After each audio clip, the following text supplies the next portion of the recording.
going to run through it, and you're going to use a whole bunch of examples to cement this idea of what transmedia is. So I'm going to hand over Tracey to tell you what is transmedia. Hi everyone. So what is transmedia storytelling? From the blog post that we posted earlier, Professor Henry Jenkins has defined it as a process where integral elements of a fiction get dispersed systematically across multiple delivery platforms for the purpose of a unified and coordinated entertainment experience. So what does that mean? Like, it's a bunch of business jargons, and taking a picture that's more familiar to us, it's a way of conveying messages through multiple mediums and through multiple platforms. As you can see, the elements in the picture involves with TVs, multiple apps, messaging, social networks, gaming, and real-world events.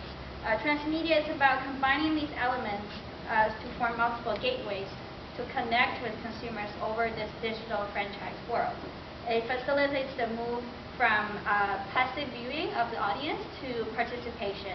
And each element is separate, but it's intertwined to connect to the central storyline. And why does transmedia work? Because it offers a backstory. It tells you more about the movies or the TVs or the game itself. It creates a fiction world where every element is combined together to form in their own way. And it offers other characters' perspectives because you're not just looking at the lead character anymore. If you really like say the second lead, you can actually learn about how they have grew up in their stories, or their characters has matured, or even the creator's mind of how they came to develop these stories. It's about building brand equity because each element of the platform, each medium contributes to the story in their own unique ways, and each product is customized towards that segment of the market. It deepens audience engagement because you're no longer sitting in the movie theater just watching it from your seat, but you're also participating in how the story unfolds and what happens next in the storyline. And it's about collaboration connection because you can talk to people who also love Star Wars, for example, and you can talk to those developers who came up with these stories. So this is what the term is all about. We'll move into more exciting examples now. So taking Matrix, it's a classic example of transmedia. As some of you have probably seen the movie or the comic book, the movie was shot in 1999, but the comic books actually came before that. And it gives a background information of the story and each character. And as the story unfolds, it continues in the movies, and it has 9 animated shorts, which continues the story after the movie has been shot. And there are also video games and fan fiction, fan theaters about the Matrix. And there are also graphic novels about the series, which shows more about the creator's mind, how they created stories. And the success factors of the Matrix mainly root from the participation of the creators, because through each medium, as you can see over there, they have participated in every single segment, if not all, but part of at least one of the Wachowski brothers has participated in them. So they have maintained the consistency and acted as a gatekeeper for the entertainment experience of the consumers. And to take it on a larger scale, we looked at Star Wars.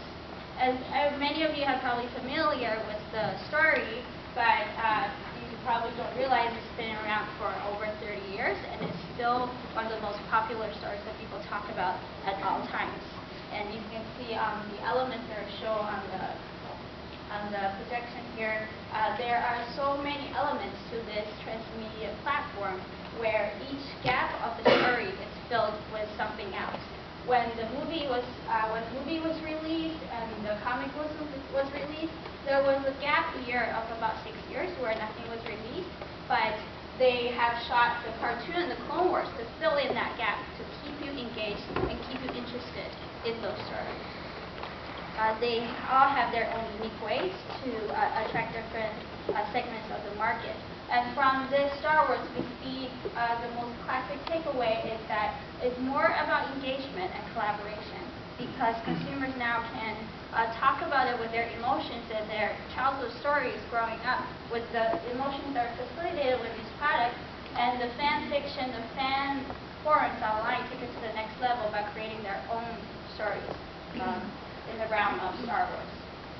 So by now we ask, is it just about Hollywood? Is it just about the franchise consumer product? It's not. Transmedia can be used in many different ways. So does anybody know who this guy is? Dexter, right. He's for those of you that don't know, he's a serial killer that kills serial killers. So for the 5th season of Dexter in 2010, Showtime's the TV station has launched a campaign of Dexter Alternative Reality Game, which was launched in the Comic-Con in 2010 in San Diego. They have created a real-life massacre killing room where Dexter normally kills people with plastic wrap floors and everything else.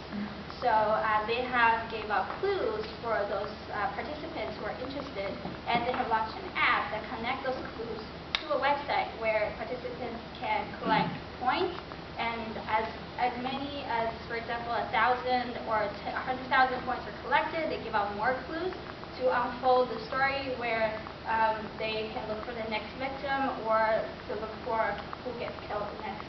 And throughout the process, they have launched different social media campaigns. They have given out clues in real life and also in their websites. So that over people in San Diego have participated in that and posted onto the social media platform. And people all over the world who have followed this have also contributed to the story through collecting different hints from different platforms. And one of the hints that was given out was a vintage watch that cost about $8 and was posted on eBay. And because of the buzz around this campaign, it was sold at $300. So, and consumers, at the end, they get to choose who gets killed, and it was between a male and a female. In the end, I'm sorry to give it away, but the guy got killed. If you're interested, you can look up the series. And some people say this is not about storytelling. It's just a way of a TV show that promotes itself. But it's the way we say it's about a way of conveying an entertainment experience where users get to participate in every step of the way, and they give out a credible example because of this campaign, the 5th season premiere of Dexter was launched the next day, and it was the highest rated premiere of the show in its history. So now I'll pass it on to Pat. Thank you, Tracy. So one of the questions that we had people ask on Facebook is that, is transmedia only about Hollywood? Is it only about entertainment? And one of the examples that we found kind of conclusively proves it's not. Now, the example we found is, move forward, is The Biggest Loser. So we all know it as a TV show. It's a TV show where people's perception of personal trainers changed. It brought in to highlight the dangers of obesity. But you've got to understand why people relate to this show. Because the characters in the show is what people can relate to. You can see the hard work, the sweat and the blood that goes into in making a change in your life. But we have to understand this is not a TV show anymore. The Biggest Loser is a brand. And to emphasize this is what The Biggest Loser is about. That's workout DVDs, books, The Biggest Loser Club, a meal plan, which is exactly like Jenny Craig. You have the resort and video games. What you have to picturize, at the end of each of this media, there's an audience. There might be some overlap between the audience, but most of them are distinct. To us, it might be the fact that we relate to it as the TV show, but someone else might have actually bought the workout DVDs first. So the life cycle of this product is different. This is what transmedia does at the end. But we got to understand how to use it. As the previous group mentioned, the story is always at the heart. And this is what you need. We first need the story. Then you identify an audience you want to target, and then figure out the channel that appeals to the audience the most. But this is just a guideline. You could definitely reverse engineer it as much as possible.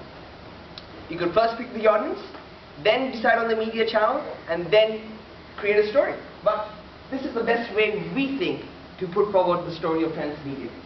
Now, there's some implications that you understand. Why use transmedia? The biggest thing is that you engage audiences from different generations. You can extend the lifespan of your product to as long as one. Star Trek has been around for 30 years. So, Star Trek is around more than 40 years now. Star Wars is around for 30 years. See how they're extending the lifespan of a product. And this goes on as much as you can engage the audience. The idea is to create an ecosystem for your product. And you got to understand, the popularity of one media is going to dictate the popularity of other medias as well. One feeds off the other. And this is what transmedia does. But there's certain risk. Because the complexity that we have in today's world, you have to maintain your story properly. You have to know where you're going. Because of all the different platforms you're using, there is to be a certain level of consistency. And that is what the challenge of transmedia is. Now, basically, that's the end of the presentation. We just want to talk about the fact that you can always ask questions on Facebook. Tracey and I, will be tweeting. We'll be posting our slides on SlideShare. Hopefully, if the video that we're taking is up to quality, we're going to post the whole presentation up on YouTube as well. And if you have any questions right now, open it up to the floor.